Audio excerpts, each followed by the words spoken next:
Welcome back to the podcast, Life Off-Road. You've got Eric here once again, brought to you by Overland 573 and STL Toyota Off-Road. Today's subject is something that's been reviewed and gone over by every single YouTuber, every single off-road podcaster, overlander, and here's my turn. Here's our turn to go over it. Recovery gear. Yeah, it's a thing. So Jesse and I recently just did a recovery. I don't know, a couple weeks ago. It's on YouTube. It's on our YouTube channel, Life Off-Road, on there as well. I've changed the name on that as well. Might as well all match up. But anyhow, we did a little recovery, weekday recovery. So they were out in Mark Twain National Forest near Hazel Creek on a weekday. They had a day off and it was raining. They decided to go play. Zero recovery gear. Nothing. They had is a 4-wheel drive vehicle with some street tires on it. And besides some mistakes made just in general there, I really don't fault them on where they got stuck at. They were trying to avoid a big water hole, and they thought they were taking the safer path, but the safer path ended up swallowing up, and the water actually had a solid bottom. When we went out there to help recovery, I actually drove right through that, and it was solid as can be. So looks can be deceiving. So anyways, recovery gear. So there's a difference between, if you're going out with a group or you're going out by yourself. Rule of thumb is, always go with somebody. However, that's not always the case. I do enjoy my alone time. I go out by myself quite a bit. I've been stuck by myself before, more than once. So I can speak for some of this recovery gear, and its uses and its helpfulness when you're by yourself. So anyways, recovery gear. Be prepared. So by yourself, some of the things you should take. Traction boards. Traction boards are always a good option. First and foremost, if you get stuck, air down your tires. That's always a good one. Air down to as much as sustainable without blowing a bead off your tire. But anyways, traction boards, where I was at. There's not all traction boards are created equal. There are some very cheap ones, and there's some very expensive ones. I'm not going to speak of any brands. You guys know the brands. Some of these cheaper ones, and I have some cheaper ones, and sometimes they're one-time use, okay? And I guess if it's that one-time use and you get unstuck, well, then great. They did their job. $40-$50, and you snap them in half and you're out. Well, that's a lot cheaper than a tow bill. So, I mean, if they throw them in the trash when you get home, whatever. But let's, spend a little bit of money and get a higher quality traction board. Just an FYI. If your budget allows, always stay within your budget, of course. So anyways, back to the tire thing. I know I keep going back and forth here, but having a great set of tires is a recovery in itself. Depending on what you're doing and how you use your vehicle, having a good set of tires in general is a good rule of thumb. Mud terrain or a nice all-terrain. If you're going to be doing this kind of stuff, you should probably have a good tire. All right, sorry. Back to where I was going with this. Okay, so one of the things that I've carried with me for years, and I've since passed it down to my son because I did upgrade to a winch finally, which isn't working at the moment, but beyond that. So anyways, a cable come along. So I carried this on top of my vehicle for many, many years, since I've had my 4Runner, as a matter of fact. And it has saved my ass a couple of times and by myself. So, that's not the easiest thing to use, but it gets you out. So a mixture of using the come along with a toe strap that I always carry with me. Attaching the toe strap to a tree, getting out, come along in the back, putting another wrapper on a tree, as it gets closer, and keep coming along in it out. And it's taken some time, but it was better than, having to call a buddy up or even have tow service to come out there and get you. It's well worth its weight in gold. I mean, you can get a come along for $50. It doesn't take up a whole lot of space. Like, I had mine on my roof rack. I just cinched it up on my roof rack, and that's where it sat for years. Spray it with a little WD-40 every now and then. Golden.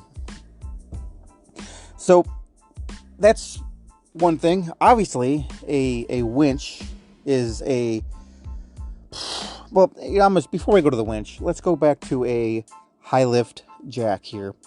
A high lift jack can also be used as a come along. You can reverse it, and with a tow strap, against a tree, you can actually use your high lift jack to pull you out as well.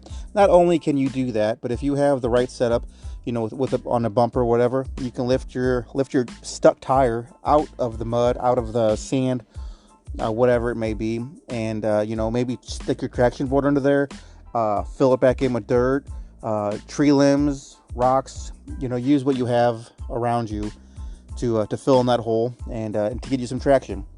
So having a high lift jack is a very handy tool. A lot of people, a lot of people make fun of having the high lift jack on their vehicle because, every Jeep you see has a high lift jack on there that's rusty and it's probably never been used. I'm not just picking on you Jeep folks, even though I am picking on you, but there's plenty of Toyota guys that have them on there, and whoever else have them on there as well. But a high lift jack in a certain scenario is a very handy piece of equipment. It's heavy, and it can be dangerous if you're using it wrong. So be careful with a high lift jack, but it is a very handy tool. So let's see, what else do I got? I got some stuff written down here. Let's see. There's some other unconventional ways of getting unstuck as well. So having a good tow strap with you. So this is, like I said, this is by yourself. You're having a good tow strap with you. When you go to buy a tow strap, do not buy the cheapest one. And that's one I will say, like with traction boards, I said, you might be able to use them one time and get out. A good tow strap, don't buy a cheap one. Get a good rated one day one. But anyways, there are unconventional ways of getting unstuck with just by yourself. This is something that I would watch a video on probably before you tried it out there. But a tire winch. Getting the strap around the tire and using your tire to pull you out. This can be done. It is not easy. I will say this from experience. It is not an easy thing to do. And it puts a lot of, like, if you're using your front tire to try to pull it, it is not easy on the drivetrain as well. But this is a last ditch effort. Okay. So another thing is, that's not something we use around here very often, but, tire chains.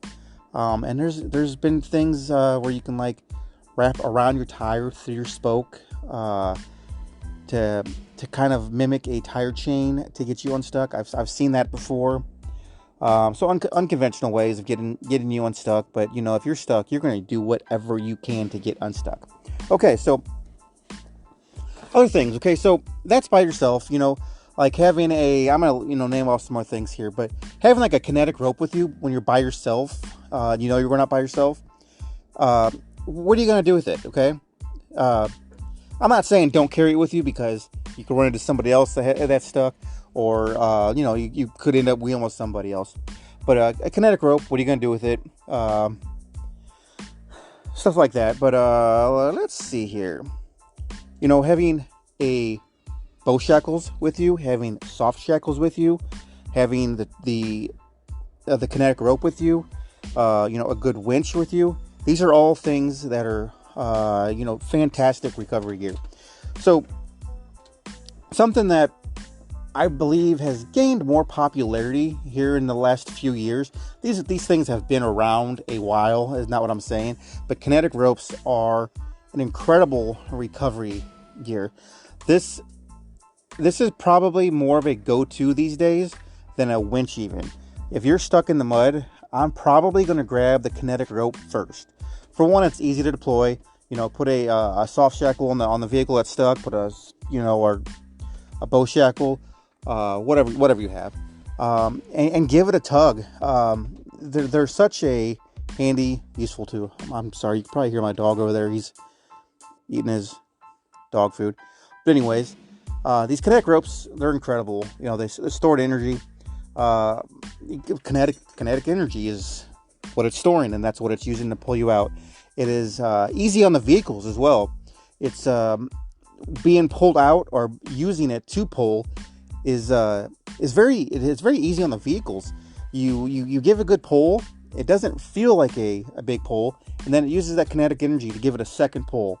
And usually within a couple pulls, you can pop just about anything out of a, if you're buried, you're buried. But if you have a mildly stuck vehicle, it's probably going to come out with a kinetic rope. And these are all, okay. I'm going to go to the winch now, okay? So the winch is obviously one of the best tools you can have on an off-road vehicle. This is another one that,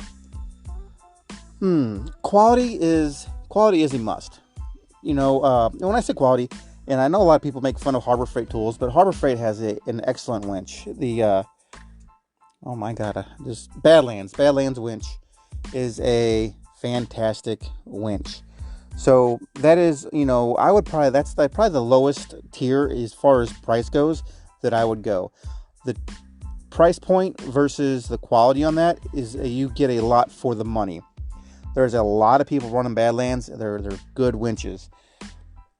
And then, you have Smittybilt, Warn, fantastic winches. Warn's pretty expensive, but you get what you pay for. It's probably going to last you a good long time. So one of the problems that I have is I do have a cheap winch. I got a used winch on there, and I'm paying for it now. My winch currently isn't working. I need to take my own word here on this podcast and suck it up and buy a better winch. It's a necessity for what we do. But more than that, practice with these tools.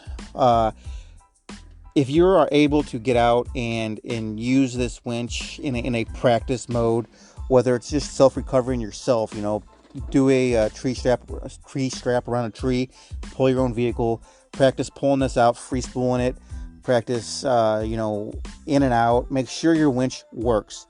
Periodically, like sometimes you don't use your winch for a very long period of time.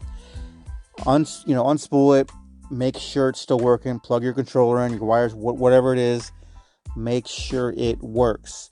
I can't tell you how many times we've gone out to some place and they're like, oh, I got a winch, I'll pull you out.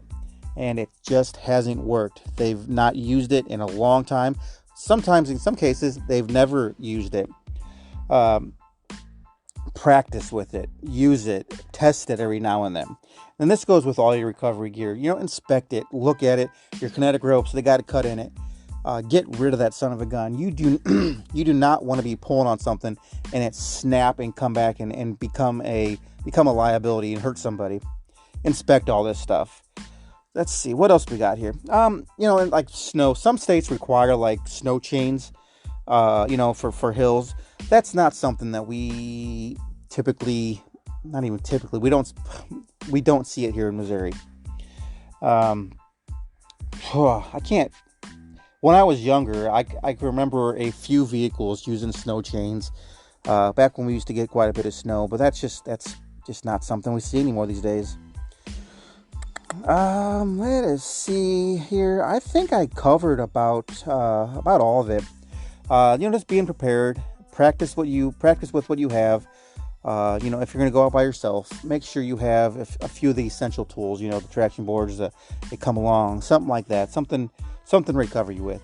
And always let somebody know where you're at. If you and then communications of some sort. If you have one of those the Garmin InReach, where you can get a hold of somebody, those are also good things to have with you. But I think as far as my list here goes, I believe that I've covered just about everything that I wanted to go over with. Like I said, there's a million other YouTube videos out there, a million other podcasts out there that have gone over these things, probably in more deep detail and probably even gone over them better than I can go over them right now. But I just thought it was a good topic. We watch a lot of watch a lot of YouTube videos and listen to a lot of podcasts ourselves, and I take notes and from what they do, and there's different different audiences, so I figured it was a good subject to touch on. There we go. So anyways, yeah, let me know what you think about the podcast, and if you have any other helpful information that we can pass along to the audience and to other people listening. It's always helpful. There's a lot of people with a lot of experience. If I didn't touch on anything here that you think is essential tools to have with you, whether you're with somebody or by yourself, let me know. And then also let me know what other subjects you might want me to cover on this. I think I have. Let's see. Let me just flip through my notebook here real quick. Yeah, I got one coming up. I'm not going to let you know. I got a little idea. I actually covered it last year, I believe it was, a little bit on a short YouTube video. But, we're getting ready to actually hit actual winter here on the 21st, I believe it is. So, the next one is going to touch on winter and whatnot. But anyways, until next time, thank you.